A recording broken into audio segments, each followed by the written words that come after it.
semuanya, kali ini saya akan menjelaskan tentang 4 pembagian zaman batu. Pembagian zaman batu pertama adalah zaman Paleolitikum atau zaman batu tua. Pada zaman Paleolitikum, manusia hidup secara nomaden atau berpindah-pindah karena mereka masih belum bisa menghasilkan makanan sendiri. Mereka bertahan hidup dengan berburu hewan, menangkap ikan, dan mengumpulkan tanaman liar.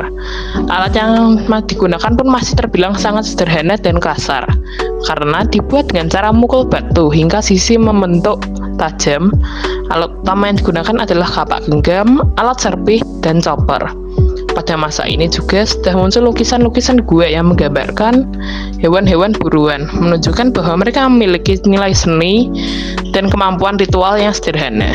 Setelah zaman Paleolitikum, ada zaman Mesolitikum atau biasa disebut sebagai zaman batu tengah. Pada masa Mesolitikum, kehidupan manusia mulai berkembang.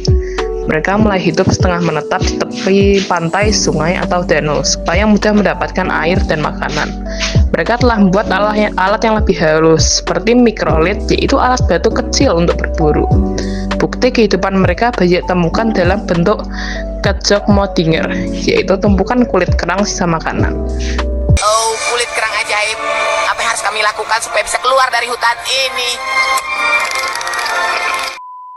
Mereka juga tinggal di gua dan mulai melakukan penguburan dengan cara yang lebih teratur, menunjukkan adanya kepercayaan pada kekuatan roh atau kehidupan setelah mati.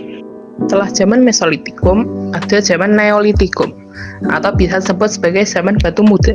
Zaman Neolitikum adalah masa perubahan besar. Manusia sudah mengenal cara bercocok tanam, menanam padi atau umbi-umbian, serta mulai beternak hewan. Karena sudah bisa menghasilkan makanan sendiri, mereka mulai hidup menetap dan membangun pemukiman. Alat batu dibuat dengan teknik penghalusan, serta hasilnya lebih rapi, kuat, dan simetris. Contohnya adalah kapak lonjong, kapak persegi, dan juga beliung. Mereka juga membuat tembikar, gerabah, anyaman, serta pembagian kerja. Kepercayaan terhadap leluhur semakin kuat dan mulai ada upacara-upacara tertentu. Yang terakhir, ada zaman Megalitikum atau biasa disebut sebagai zaman batu besar. Pada zaman Megalitikum, manusia mulai mendirikan bangunan-bangunan dari batu besar yang memiliki fungsi keberagamaan dan pemujaan roh leluhur. Bangunan ini membutuhkan kerjasama kelompok yang terorganisir, menunjukkan bahwa masyarakat pada saat itu sudah cukup maju. Contoh budaya dari Megalitikum adalah menhir. Menhir adalah batu tegak sebagai simbol pemujaan.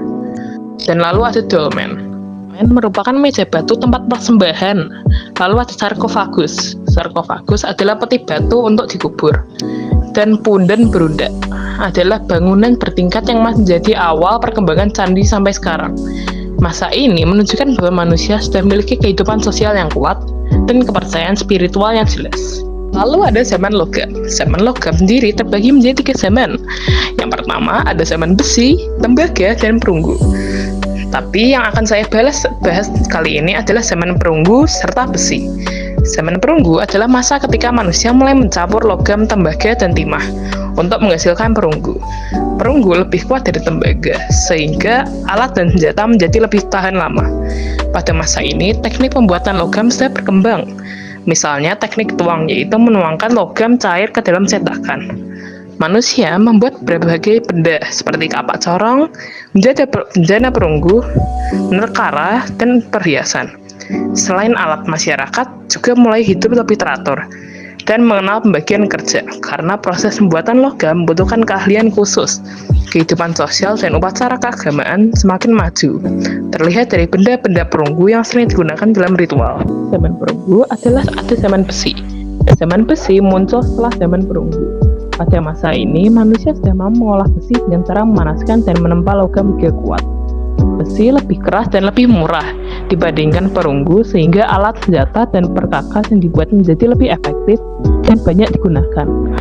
Alat seperti pisau, mata bajak, tombak, dan kapak besi sangat membantu manusia dalam meningkatkan hasil pertanian dan memperkuat kemampuan bertahan hidup dari serangan musuh. Pada masa ini, perkembangan pemukiman semakin pesat, perdagangan antar wilayah meningkat, dan struktur masyarakat menjadi lebih kompleks.